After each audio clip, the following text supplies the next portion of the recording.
علیکم گائز، تو کیسے ہیں آپ؟ امید کرتا ہوں سب خیریت سے ہوں گے۔ آپ میرا یوٹیوب چینل ویٹس عظیم کے نام سے دیکھ رہے ہیں، ٹھیک ہے؟ آپ میرا یوٹیوب چینل کو سبسکرائب کریں، ویڈیو کو لائک کریں اور اپنے پیارے پیارے دوستوں میں شیئر کریں۔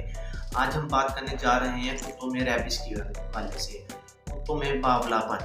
کتوں میں باولا پن کہاں سے آتا ہے، کیسے آتا ہے؟ یہ ایسی خطرناک بیماری ہے جو کہ کتوں سے انسانوں میں بھی منتقل ہو سکتی ہے۔ آج جو ہم بات کرنے جا رہے ہیں کتوں میں وائرس کی، یہ وائرس ایک لیسا وائرس کے گروپ سے تعلق رکھتا ہے۔ اس وائرس کے دورانیہ 6 ماہ ہوتا ہے۔ آہستہ آہستہ جانور میں وائرس بڑھتا چلتا ہے اور پوچھتے مدافعت خود کو گراتا جاتا ہے، جس کی وجہ سے جانور کا پتہ نہیں چلتا اور وائرس اٹیک کر چکا ہوتا ہے۔ اپنے اور اپنے پیاروں کا خیال رکھیں، اپنے پیٹس کے خیال کریں، اس سے آپ کا جانور محفوظ ہو سکتا ہے۔ جانور میں باولا پن اور ریبس کی بیماری بہت ہی خطرناک کن بیماری ہے۔ اس بیماری سے بہت سے گھروں میں بہت سے کتے، بہت سے کیٹس جو کہ ہم اینڈ پر مار دیتے ہیں، فائر لگا دیتے ہیں، اس کا آخری حل اموات ہی ہے۔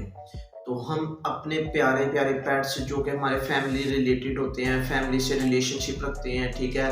اب چھوٹا سا کیٹ کسی نے پالا ہے، چھوٹا سا ڈوگ کسی نے پالا ہے، اس کی عمر 6 ماہ ہو گئی ہے، سال ہو گئی ہے، وہ آہستہ آہستہ ہمارے ساتھ جڑتا جاتا ہے، ہماری فیلنگز اس کے ساتھ اٹیچ ہو جاتی ہے اور ہم ان کو اپنا ایک فیملی ممبر سمجھتے ہیں۔ بالخصوص جو لوگوں نے اپنے گھروں میں رکھے ہوئے ہیں، یہ بہت زیادہ سینسٹیو ہوتے ہیں اس معاملے میں، تو ان کو پتہ نہیں ہوتا کہ ہم نے اپنا جانور کس طرح سنبھالنا ہے، کس طرح رکھنا ہے، ٹھیک ہے؟ تو وہ سمجھتے ہیں کہ یہ بیماری کوئی چیز بیماری نہیں ہے، ٹھیک ہے؟ یہ بیماری جب ہو جاتی ہے اور اس کا دورانیہ آہستہ آہستہ بڑھتا چلتا جاتا ہے۔ ہم اپنے کتوں میں اس وائرس کو بچانے کے لیے بہت سے اقدامات کر سکتے ہیں۔ ہم اپنے کتوں کو باہر گندگی سے بچائیں، اپنے کتوں کو باہر کوئی گندے پانی سے بچائیں، آپ کتوں کو واک کروانے کے لیے لے کر جاتے ہیں اس سے بچائیں۔ کتوں کو دوسرے کتوں سے لڑائی کے دوران بچائیں کہ وہ لڑائی نہ کریں کسی کے ساتھ۔ اگر لڑائی کرتے ہیں تو فوراً ان کا ٹریٹمنٹ کیا جائے، ان کا علاج معالجہ کیا جائے، جس سے آپ کے کتے بچ سکتے ہیں، محفوظ ہو سکتے ہیں۔ تو لہٰذا اپنے کتوں کا خیال کریں۔ میں لائف سٹاک مینجمنٹ جو کہ ان کتوں کے بارے میں، کیٹس کے بارے میں کافی علم رکھتا ہوں، ٹھیک ہے؟ تو آپ لہٰذا اپنے کتوں کی ویکسینیشن کروائیں، ٹھیک ہے؟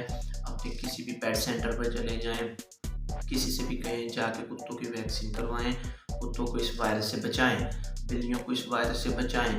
یہ بیماری پھیلتی چلتی ہے، ٹھیک ہے؟ اس وائرس کتوں میں یہ بیماری عام طور پر پائی جاتی ہے، جبکہ کیٹس میں یہ بیماری شرح کم ہے، ٹھیک ہے؟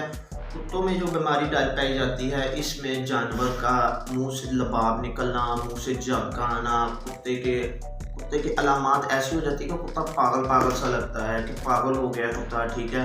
اور گھر دیکھنے والے سمجھتے ہیں کہ کتے کو پتہ نہیں کوئی ذہنی طور پر مسئلہ ہے، کوئی سٹریس ہے، کوئی پریشانی ہے، لہٰذا ایسی بات نہیں ہے۔ یہ بیماری بہت خطرناک ڈیزیز بنتی ہے بعد میں، اور اگر آپ کا کتا آپ کو کاٹ لے یا آپ کے کسی زخم پر، جسم کے کسی بھی حصے پر کوئی زخم ہوا ہے، کوئی انگلی پر لگی ہے، کوئی ناخن کا کاٹا ہوا ہے، کسی چھری لگی ہے آپ پہ، اگر کسی بھی جگہ پر کوئی بھی حصے پر آپ کا وہ کتے کا لباب لگ گیا تو وہ وائرس انسان میں بھی منتقل ہو سکتا ہے۔ اس لیے لہٰذا اپنے کتوں کو بچائیں اس بیماری سے، ٹھیک ہے؟ جس سے انسان بھی محفوظ ہو سکتے ہیں۔ کتوں کو وائرس سے بچانے کے لیے ہم بہت سے اقدامات کر سکتے ہیں۔ ہم ان کو گندا پانی نہ دیں، ان کو باہر کتوں کے ساتھ لڑنے نہ دیں، کوئی باہر کا کتا گھر میں آ کر نہ لڑ سکے، ٹھیک ہے؟ تو جیسے کہ بلیاں ہیں، بلیوں کو عادت ہوتی ہے گھر سے باہر چلے جانا یا دوسری بلیاں کو گھر میں آ جانا، ٹھیک ہے؟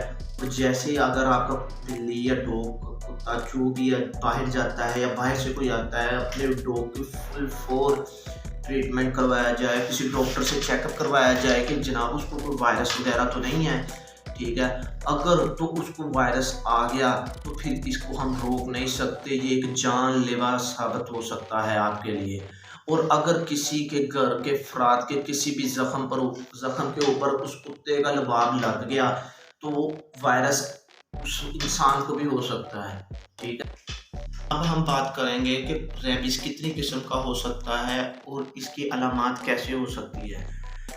ریبس 2 قسم کا ہو سکتا ہے، ایک خونخوار ریبس جسے ہم فیوریس ریبس کہتے ہیں، اور ایک سست ریبس۔